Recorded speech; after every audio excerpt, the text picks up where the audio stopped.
And we're back. My apologies for the slight delay. We had a bit problems with the audio, but now everything is working perfectly, and we are ready for our next amazing fireside chat with our friends from Denmark.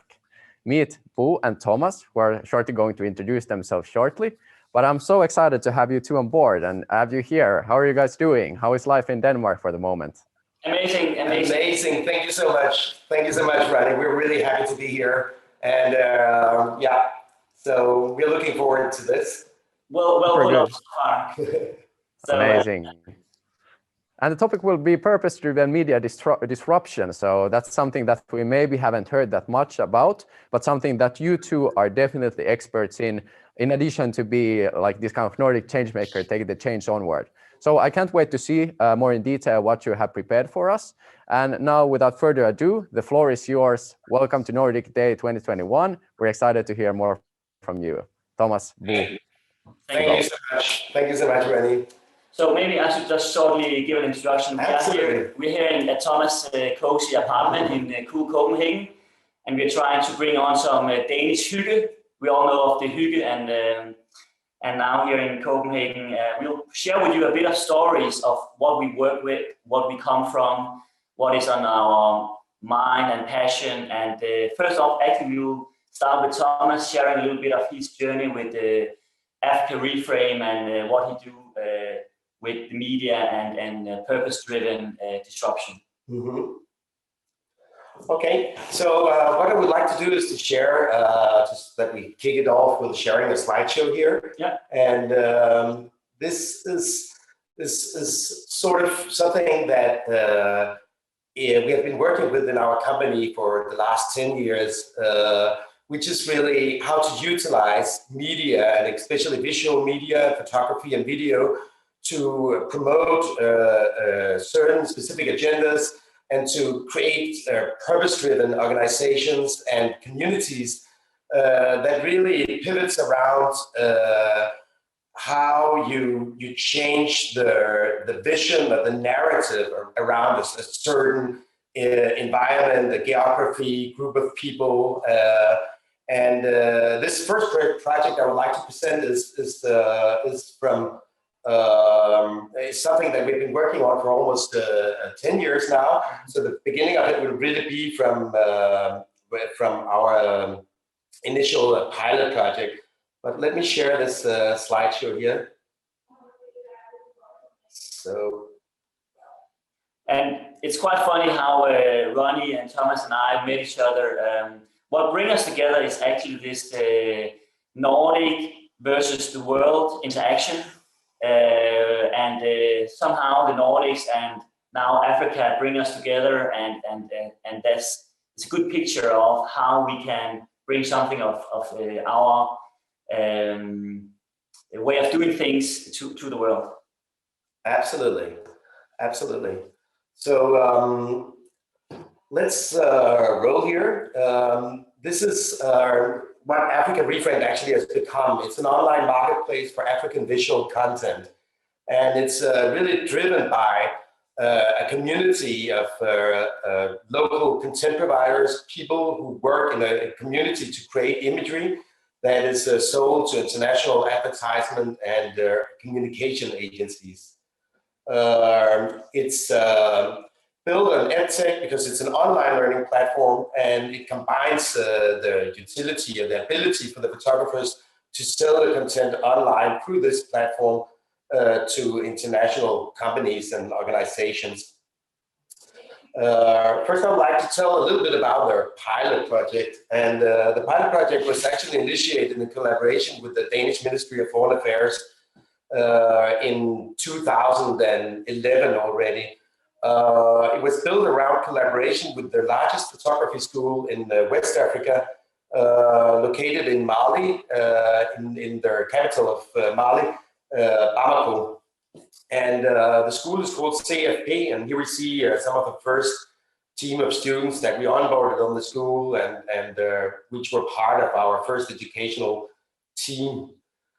These are some additional imagery from the school. The interesting thing here was that at this time already, there was an idea that a lot of the way that the Ministry of Foreign Affairs in Denmark have been working together with their different creative institutions in Africa have been centered around exchange and not so much about how you could actually make an income generating program or income generating collaboration on fair terms.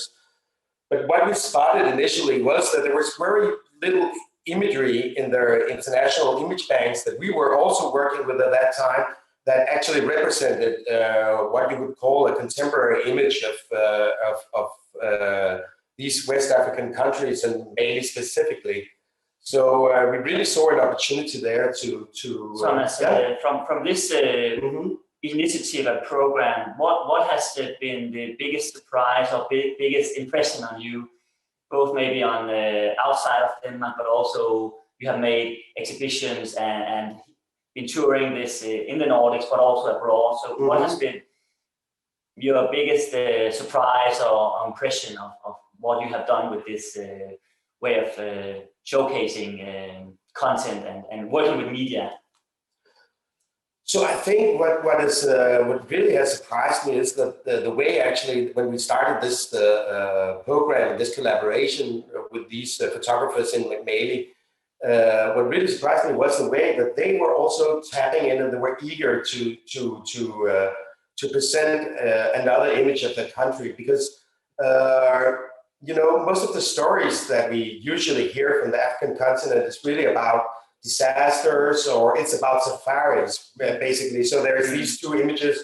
It's about, you know, wildlife, about safaris, or it's about disasters and war and all these very negative stories.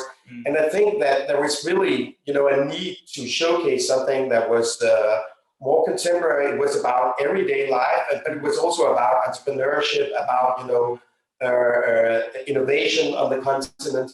And this was something that all the contributors actually was very keen to do, because it also meant that they were able to present a nicer and better image and more real image actually also of that country. So even though, I mean, also some of all this negative aspects that we were presented with a lot, of course they have some sort of relevance, but it's just not the complete picture. So what we were focusing on was really to try to make a richer picture, which really showed, you know, a lot of the positive things that is happening on the continent, and at this stage, what was happening in Mali. Yeah.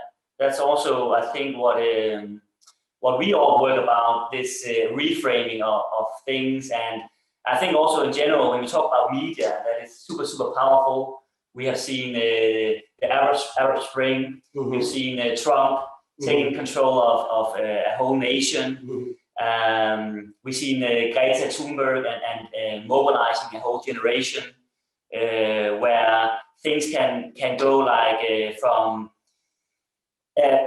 a small initiative and suddenly it becomes a full movement, and where you can see where we group like-minded, or where like-minded people quickly go find each other across continents. So yeah, it's exciting. So actually, I think there's a whole ecosystem that is working for change, and that's something that inspired me initially when I first spoke to Ambitious Africa and Wani, and I think the same goes for you. That there is a whole ecosystem of stakeholders that is actually trying to drive this change and trying to change this narrative, and that is of course really an interesting thing. And that also means that there was a market uptake actually for this for these kind of imagery that we were producing at this time. Should we jump maybe a little bit, and then we can go a little bit forth and back, also to the work you have done with images and that type of media disruption or communication. I brought to you to the table. Sorry. Huh? Okay. Yeah. So we have a movie coming up. So we have a short movie here. We'll just share that with you. Can you introduce the movie? Absolutely. These are just the comment on this. This is from a large 5,000 square meter exhibition that we had at Øksenhallen, the largest public exhibition place in Copenhagen, which was really with some of the best artists from the African continent in terms of photography, many of whom have already exhibited in Vitra Museum and Modern Museum of Art. This is also just to recap a little of the milestones. We participated in Project Everyone, which was the official launch of the SDGs on behalf of the United Nations when they introduced the SDGs, which was a campaign that was running 7 days and was reaching 7 billion people. It's amazing. So here I'll just show you a short introductory video with one of the photographers who was actually working with us in the beginning of the project.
Okay, we are not sure if the video was lagging too much, so maybe just wrap it a little bit, Thomas. I think for me, seeing those videos, it's so authentic, and you really get behind the people and the stories in a whole different way.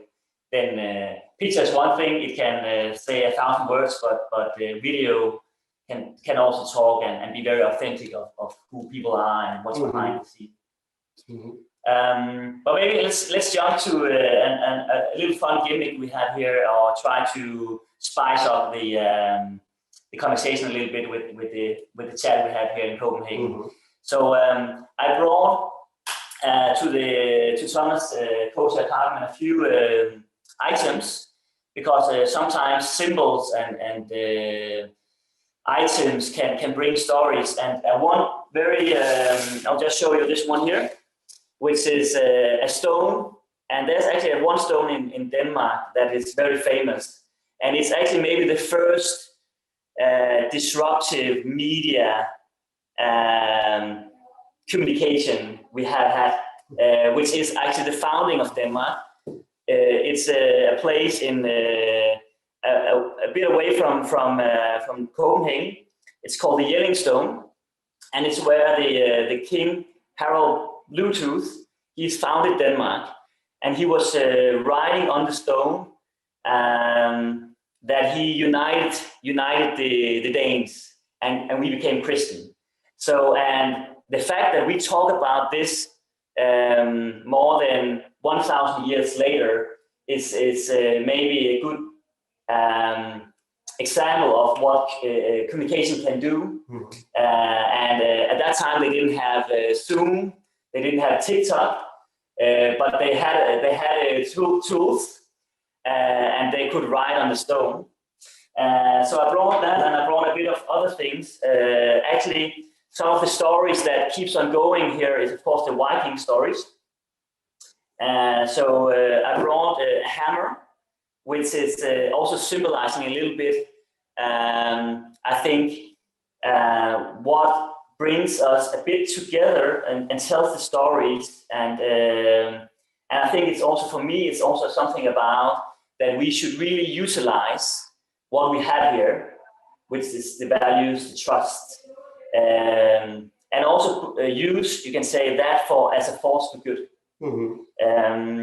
So I brought another item, which is actually an award, and I bought something of light,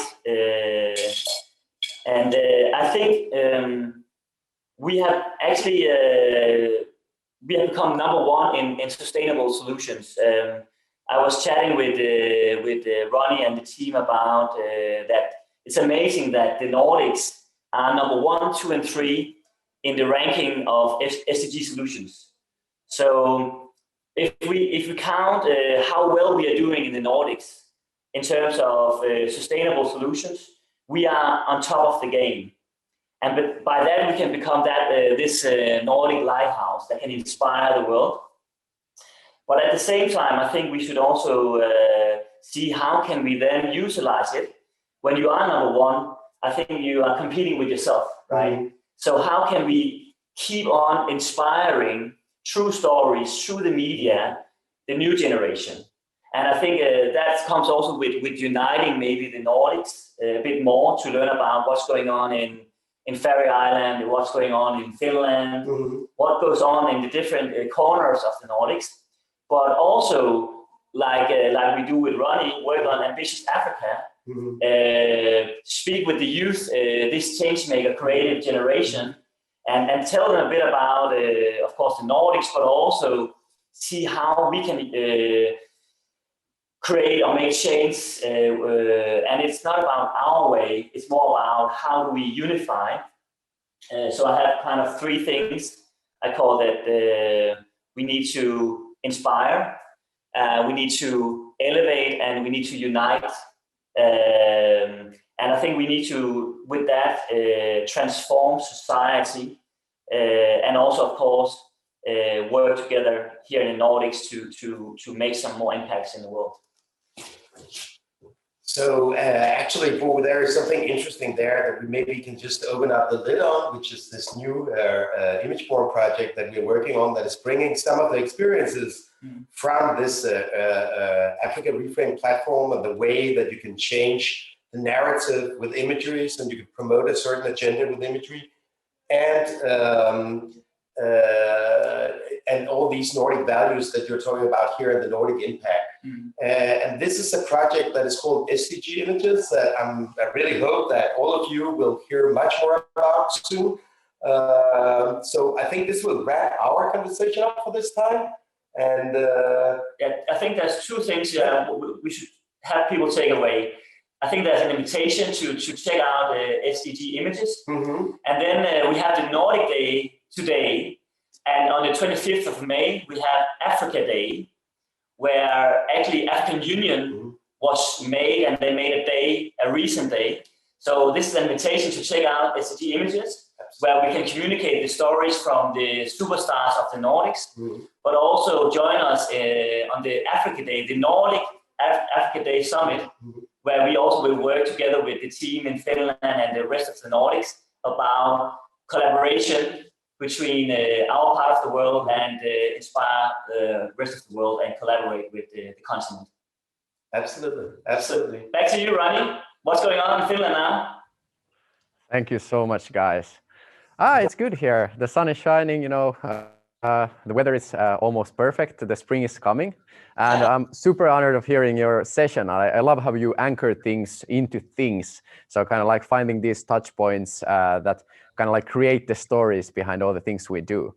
And you benchmark both the SDG Images, but then also the Africa Day event. And I'm super excited to share more information about all of these during this day, but especially also in the upcoming weeks. And for you to stay updated with all of different things, we will be sharing you a bit of links, and you can already go and check what we actually have built and what we're going to provide you with this amazing pan-Nordic trio we have here, but even more in essence, the whole pan-Nordic community we are right now building. So I have only one question to you guys, just in short. Tell me your favorite thing about the Nordics in one sentence to wrap up the session. We'll start with Thomas. I really think if we should cook it down that way, I believe that openness is really a value that I really appreciate, and that I think has a lot of characterizes this region a lot. I would just say maybe welfare or the welfare Viking, and that we talk about being bold. So I think we should, with the new generation like yourself, we should become welfare Vikings and go and spread the love with the welfare systems we have built here. So if we can be bold again and go out and make the world more new Nordic, then I think the world has elevated itself a little bit more than today. Well said. And I saw already, Bo, that you've been on your pilgrimage finding a bit of artifacts, so it's a good start on the Viking journey. Hey, but amazing, guys, that we had you on board. Super excited to see what else we're going to do this year together. And thank you so much for taking the time to join Nordic Day 2021. And last but not least, happy Nordic Day to you and to all of Denmark as well. Thank you so much, guys. Thank you so much, Heidi. Yeah. See you soon again. See you. Yeah, see you. Ciao. Bye. And next, we'll continue with our last keynote before the 1 hour break that we're going to have. And next up, we will have the brand manager of the Nordics brand, Tobias Groth, joining us to talk about the unified branding behind the Nordic region and how that was done. So just in a couple of minutes, we'll continue here again. Thank you so much.